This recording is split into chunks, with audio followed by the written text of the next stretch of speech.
জানো, তোমাকে না দেখে থাকার শাস্তিটা অনেক কঠিন ছিল। নীল অবাক হয়ে বলে, তাহলে ফিরে এলে কেন? অরণির চোখের জল মুছে বলে, আমি আসলে কখনো যাইনি নীল, শুধু কিছু সত্য লুকিয়ে রাখতে হয়েছিল। ভালোবাসা কখনো পুরানো হয় না, শুধু অপেক্ষা করে। আর শেষ পর্যন্ত যারা অপেক্ষা করে তারাই ভালোবাসায় জিতে যায়।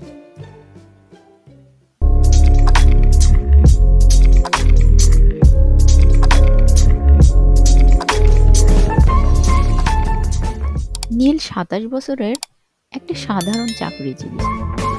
জীবনের কঠিন বাস্তবতার সাথে সে লড়াই করছে।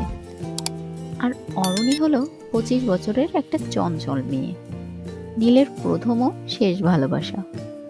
একসময় খুবই কাছের ছিল তারা, কিন্তু ভাগ্যের নির্মম খেলায় আজ হারিয়ে গিয়েছে। বিচ্ছেদের পর জীবনের কঠিন বাস্তবতায় নীল এখন একা। ব্যস্ত শহরের ভিড়ে নিজের অস্তিত্ব যেন হারিয়ে ফেলেছে। অরণির সাথে শেষ দেখা হয়েছিল সেই ৩ বছর আগে, যখন সে ট্রেনে উঠে চলে গিয়েছিল। নীল তখন শুধু দাঁড়িয়ে দেখেছিল, কিছু বলার সাহস হয়নি তার।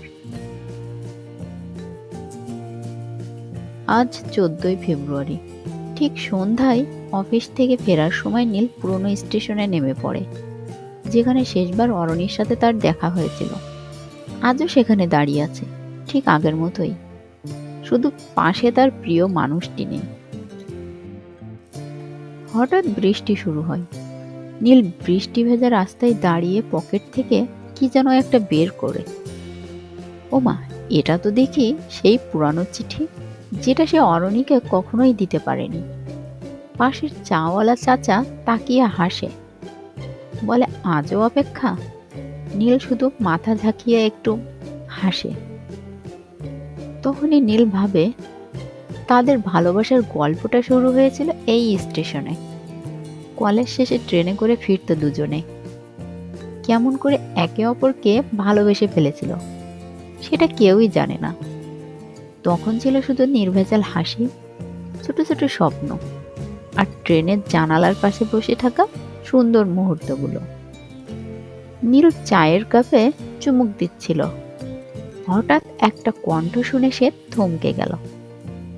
একটা চা হবে? এই কণ্ঠটা তো খুব চেনা। নীল ধীরে ধীরে মাথা ঘুরিয়ে দেখে অরণি। ৩ বছর পর, হুবহু আগের মতোই। পুরনো অনুভূতিতে ফিরে আসে নীল। সে চুপচাপ শুধু তাকিয়ে আছে। অরণি ধীরে ধীরে এগিয়ে এসে বলল, এখনো এখানে আসো? নীল কিছুই বলতে পারে না, শুধু মাথা নিচু করে হাসে। অরণি বলে, জানো, তোমাকে না দেখে থাকার শাস্তিটা অনেক কঠিন ছিল। নীল অবাক হয়ে বলে, তাহলে ফিরে এলে কেন? অরণির চোখের জল মুছে বলে, আমি আসলে কখনো যাইনি নীল, শুধু কিছু সত্য লুকিয়ে রাখতে হয়েছিল। নীল বিস্মিত হয়ে তাকিয়ে থাকে। মানে? অরণি বলে, আমার বিয়ে ঠিক হয়েছিল, কিন্তু আমি করিনি। আমি সবকিছু ছেড়ে তোমার জন্য ফিরে এসেছি। এদিকে সন্ধ্যা হব হব অবস্থা। স্টেশনের স্পিকারে ঘোষণা হয়, শেষ ট্রেন আর মাত্র ৫ মিনিট পর ছাড়বে। নীল বুঝতে পারে, জীবনে দ্বিতীয় সুযোগ বারবার আসে না। তখন অরণি হাত বাড়িয়ে বলে, চলো, এইবার আর ছাড়তে দেব না। নীল হাসে, চোখের কোণ ভিজে যায় তার। বৃষ্টির মাঝে দুজন হাত ধরে দৌড়ায়। শেষ ট্রেনে উঠে বসে তারা। জানালার পাশে বসে অরণি হাসে। নীলের হাতে পুরানো চিঠিটা তুলে দেয়। এটা এবার পড়ে ফেলো। নীল চিঠিটা খুলে পড়ে, আর মুখে একটাই কথা, ভালোবাসা কখনো পুরানো হয় না, শুধু অপেক্ষা করে। আর শেষ পর্যন্ত যারা অপেক্ষা করে তারাই ভালোবাসায় জিতে যায়।